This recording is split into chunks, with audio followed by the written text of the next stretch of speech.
Ya awalnya juga emang karena dia main TikTok cuma buat senang-senang aja nyari hiburan gitu. Karena keisengannya main TikTok, dalam 18 bulan akunnya udah di-follow sama 6 juta followers dan sampai sekarang angka ini masih terus naik.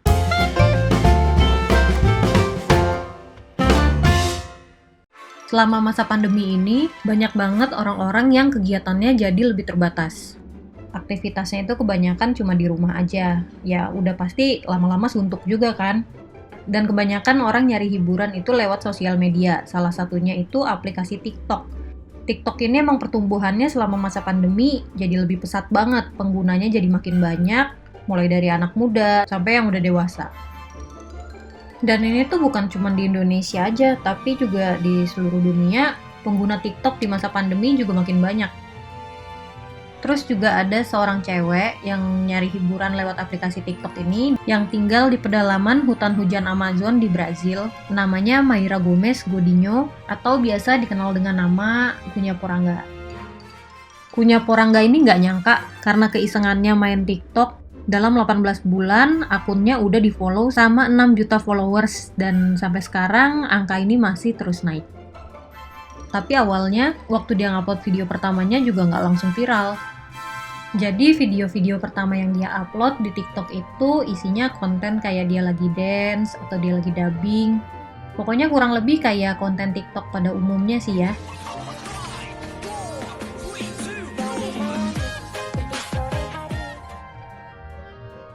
Nah, dari video-video yang dia upload ini juga nggak dapet respon banyak kayak sekarang. Justru awalnya ini malah sepi banget. Ya awalnya juga emang karena dia main TikTok cuma buat senang-senang aja nyari hiburan gitu. Karena selama masa pandemi, turis yang datang ke sana itu juga makin dibatesin jumlahnya dan sempet nggak ada turis sama sekali, nggak ada kegiatan di sana. Bosen aja gitu kan mau ngapain lagi di sana. Mas ainda existe outras maiores que essas. E essa pessoa me perguntou assim: Cunhaporanga, é verdade que vocês comem mesmo essas larvas?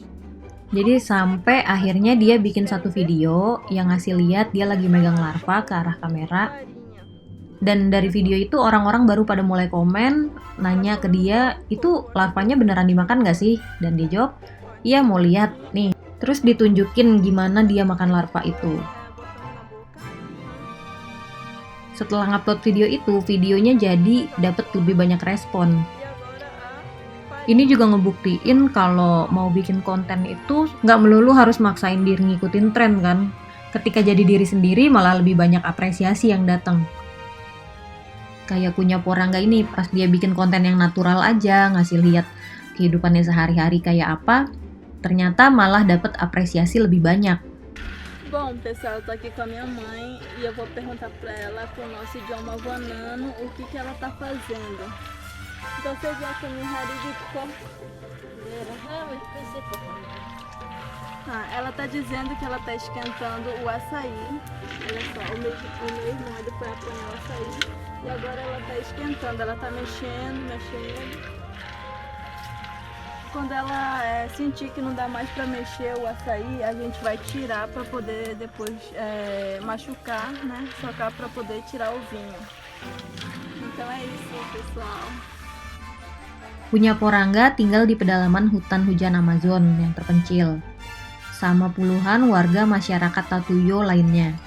Então a minha mãe está tomando farinha, como eu falei, ela vai colocando pouco a pouco, mexendo, e agora ela vai colocar mais um pouco. Tipe rumah di sana juga masih rumah tradisional dengan atap jerami yang ada di sepanjang sungai. Dan di sana juga masih umum juga untuk ngecat wajah, pakai perhiasan bulu di kepala. Dan untuk bertahan hidup, mereka itu juga nanam makanannya sendiri atau mereka berburu hasil tangkapan. Masyarakat di desanya Cunha Poranga ini juga masih hidup berdampingan sama burung makau. Cunha Poranga juga pernah ngingetin ke netizen di konten TikToknya kalau burung makau ini bukan jenis peliharaan.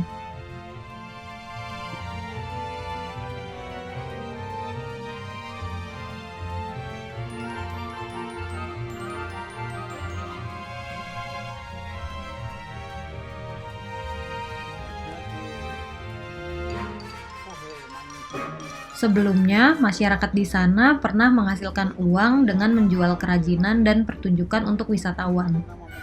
Tapi semenjak pandemi yang membatasi kedatangan turis untuk masuk ke desanya, mereka jadi kesulitan untuk membayar tagihan-tagihan internet dan listrik.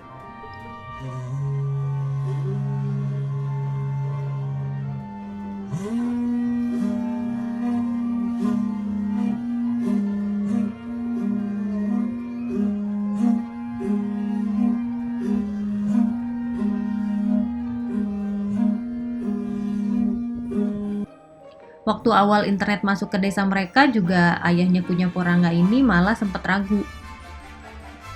Ayahnya Kunya Porangga ini juga sempat bikin konten di YouTube yang dia kasih judul A Little Presentation About Who I Am.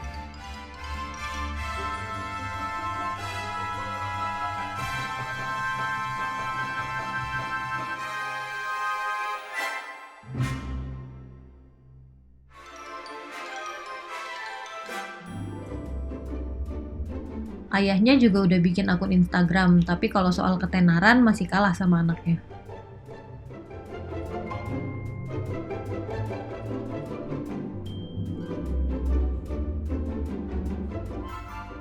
Sisi baiknya lewat sosial media, Kunya Porangga juga memperkenalkan tradisi warga di desanya kepada semua orang.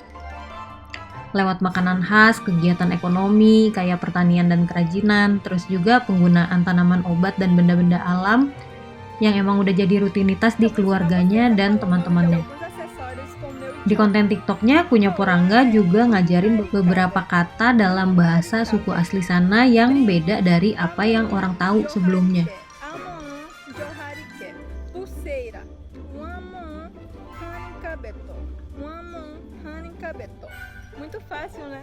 Terus dia juga bikin Q&A buat followers-followersnya di TikTok tentang kebiasaan dan tradisi masyarakat di sana.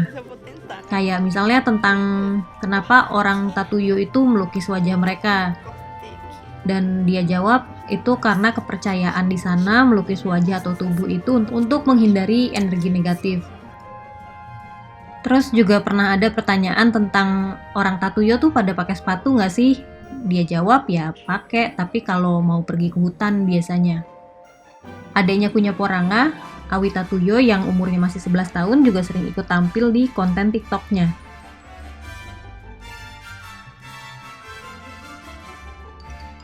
Kunya Porangga juga nunjukin ke orang-orang makanan umum di sana ada semut dan singkong.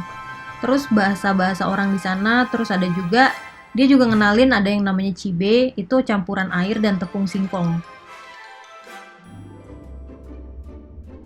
Terus juga sisi baiknya lewat sosial media, masyarakat di sana jadi bisa berkomunikasi sehari-hari sama dunia luar tanpa harus di-framing sama jurnalis, akademisi, atau advokat.